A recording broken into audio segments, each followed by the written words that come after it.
While the British state is defending their strategy of charging grandparents under the Terrorism Act, the evidence of Israel's status as a terrorist state continues to mount. The Associated Press has reported that Israel is in talks with South Sudan about the possibility of resettling Palestinians from Gaza to the East African country. Israeli Prime Minister Benjamin Netanyahu has long supported the idea of resettling the vast majority of Gaza's population, an idea that was given additional support by US President Donald Trump's proposal to turn Gaza into a luxury beach resort. In an interview with Israeli media on Tuesday, Netanyahu reaffirmed his commitment to the forcible transfer, let's call this what it is, ethnic cleansing of the population of Gaza, saying this: I think that the right thing to do, even according to the laws of war as I know them, is to allow the population to leave, and then you go on with all your might against the enemy who remains there. Now, you can read between the lines there. He's saying anyone who refuses to leave Gaza would be an enemy and a legitimate target for Israel. So basically, they can kick everyone out, or they say it's voluntary. You can leave if you want to. Oh, but by the way, if you stay, you're going to have the equivalent of a nuclear bomb dropped on you. The South Sudanese government has denied the report, but the Associated Press article is based on testimony from 6 sources. So this is from that report. Joe Slavic, the founder of a US lobbying firm working with South Sudan, said he was briefed by South Sudanese officials on the talks. He said an Israeli delegation plans to visit the country to look into the possibility of setting up camps for Palestinians there. No known date has been set for the visit. Israel did not immediately respond to a request for confirmation of the visit. Slavic said Israel would likely pay for makeshift camps. And AP goes on to report this. Edmund Yakani, who heads a South Sudanese civil society group, said he had also spoken to South Sudanese officials about the talks. 4 additional officials with knowledge of the discussions confirmed talks were taking place on condition of anonymity because they were not authorized to discuss them publicly. 2 of the officials, both from Egypt, told AP they've known for months about Israel's efforts to find a country to accept Palestinians, including its contact with South Sudan. They said they've been lobbying South Sudan against taking the Palestinians. South Sudan is still reeling from the killing of 400,000 people in a protracted civil war. Over 2 million people remain internally displaced, and the country relies on international aid to feed its 11 million citizens. It's plagued by corruption. There remain pockets of famine, and the country is still politically unstable with the possibility of further war in the future. Israel, of course, also has form when it comes to seeking African partners in its fantasy of ethnic cleansing in Gaza. In March, the AP reported that the US and Israel have made contact with the government of war-torn Sudan and Somalia in connection with them taking in uprooted Palestinians or ethnically cleansed, expelled Palestinians, as well as the breakaway state of Somaliland.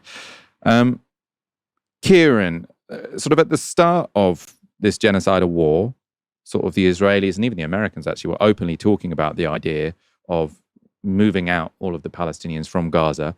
They don't talk about it so openly anymore, sort of as a plan. Behind the scenes, they clearly are. Up to now, this has seemed like a red line for sort of Israelis' partners or Israel's allies, to the extent that they wouldn't be able to get away with this. Do you think that's now changing? I mean, I can't imagine Trump standing in the way of this, but it would be difficult for the Europeans to stand by and watch this happen, I think. What's your interpretation? So very, very briefly, I just want to quickly say, I also, in reference to the last point or the last story, I also don't think that the ECL and Britain First should be designated terror organisations. I just want to clarify. What I was saying was that if they don't make the grade, then how the hell did Palestine Action make the grade? It's clear it's politically motivated. That was the point I was making. But I agree with you. Terrorism should be very, very restricted. Or terror designations and proscription should be very restricted. So on your question, Michael, I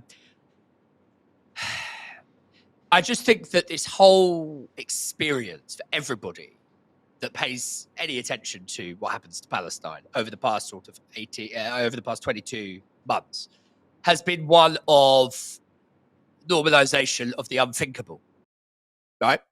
So many things that we thought were completely beyond the pale and completely unthinkable and inoperable almost. You know, how would you operationalize that? How would you actually do that? The story of the past 22 months, besides the most horrific genocidal violence any of us could possibly hope to never have to imagine, is that things that we thought were beyond the pale, even in this pretty fucked up world that we inhabit, those things have just come to pass. And though civil society has tried to do what it's tried to do very nobly, and I think in some cases, some scattered wins, we can't forget those. Generally speaking, the Israelis are just off the hook and off the chain, and they just get away with it. Now, I don't want to, this is a difficult position to be in. I don't want to say to our viewers and listeners, there's the hope the Israelis are going to do this. They're going to clear Gaza out, and they're also then going to try and move on to the West Bank. They're going to use that new kind of gerrymandering of reality, of the art of the possible, the new normalization. Then they're going to transplant it and apply it to the West Bank and to East Jerusalem, where my own family lives as well. But I have to say, I don't feel confident that I can say that to our viewers and listeners. As for, and this has always been the plan, by the way. I mean, this has always been the fucking plan. I think as far as the Europeans go, again, part of that process of normalization would be that the Europeans, in my estimation, I might be wrong. I'm not a futurologist, but my estimation is that my reckoning is that they will fall in line with whatever Trump wants. Now, I don't doubt that there will be platitudes to the counter. I don't doubt that there will be rhetoric along the lines of kind of what we've been seeing as Palestinians and people, allies for the past 30, 40, 50 years. We need a two-state solution. We reaffirm our commitment to a two-state solution along the resolution, UN resolution lines. We need the 67 borders intact, blah, blah, blah. De facto statements, while on the ground, something quite different happens, or rather abstract statements, while de facto on the ground, something quite different happens. And I suspect that the Europeans will feel no recourse except to hide behind those platitudes again. I can't see any other way to think about it. I don't see Ursula von der Leyen and the organization that she fronts and Keir Starmer and Macron. Of course, there's been some positive mood music. I don't want to reject every gain we make. That kind of obstinacy and puritanism won't get us anywhere. But we've got to a point now where we're talking about the total ethnic cleansing of Gaza, the total removing of everybody. So I have to assume that if Netanyahu says that is what he is intending to do, that it will happen, unfortunately. But I suppose if I can end on any note of positivity, Michael, and our viewers and listeners, it's this. It's that that's not the end of the story. Palestinians aren't going anywhere. We might be moving. We might be being forced out. But we will regroup. And we will continue in the diaspora, wherever we are, we'll become a republic of letters, as the old phrase goes. And I have faith that one day that will, those letters and that republic will consolidate into something more material and effective. Worst case scenario, we get moved out. It's not the end of it. It's not the end of the story. We will come back. I have total confidence in that. I don't know when, but that's my 2 cents. I mean, obviously Israel wouldn't mind that outcome because they say, well, you can come back somewhere else. Well, I think Israel is going to destroy itself. I think Israel, in the long run, will destroy itself. And it will be destroyed by external pressures, by the international community. And we have to put every single effort into boycotting and divesting and putting sanctions on Israel and, translating civil society,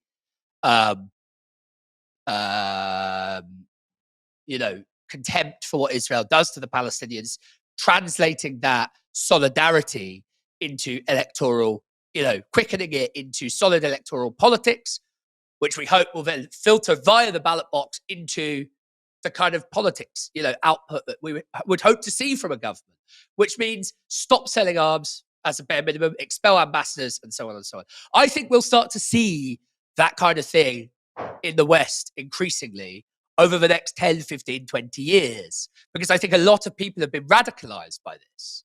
So I do think that as the next kind of generation filters into the corridors of power, be they economic or political, whatever, money still speaks. I'm not being naive about it. It will be a slog. We have to build on the work that we've started. But I do think that we will start to see a change in the discourse in this country, and a change by extension at the ballot box in this country and in countries like this country, which have previously been unfettered allies of Israel. But that needs to bring to bear pressure on Israeli society, which I know reasonably well. I'm not a forensic expert in Israeli society. I've been there a bunch of times. I know people there, Palestinians and Israelis, and I would say that it's a very, very dysfunctional society.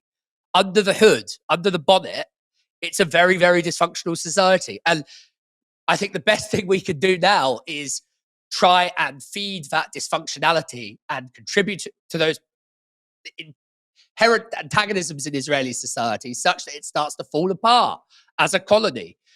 Those are the only glimmers, the only sources of hope on the horizon, as far as I'm concerned. So yeah, in the short term, the Israelis would say, great, that's a great outcome. And it's obviously the last outcome that I want. But with my hard realistic hat on, I can't see any organization, government standing in Netanyahu's way now. And the destruction of Palestinian resistance and those civil society spaces where Palestinian resistance might flourish has been so absolute, has been so total for a concerted effort of Israel, the United States, and its allies in Europe that we're on lockdown. I mean, Palestinian resistance is on total lockdown right now, which is why you see settlers doing whatever they want to Palestinians in the West Bank. Total support of every single institution in Israeli society. Total support of virtually every institution in broader Western society. De facto, I mean, they might, as I say, play mood music to the counter. So, yeah, I think, unfortunately, something very catastrophic has happened to us. And I think something very catastrophic will continue to happen to us. But I suppose my point is that we will, if that comes to pass, we will come back. We will come back.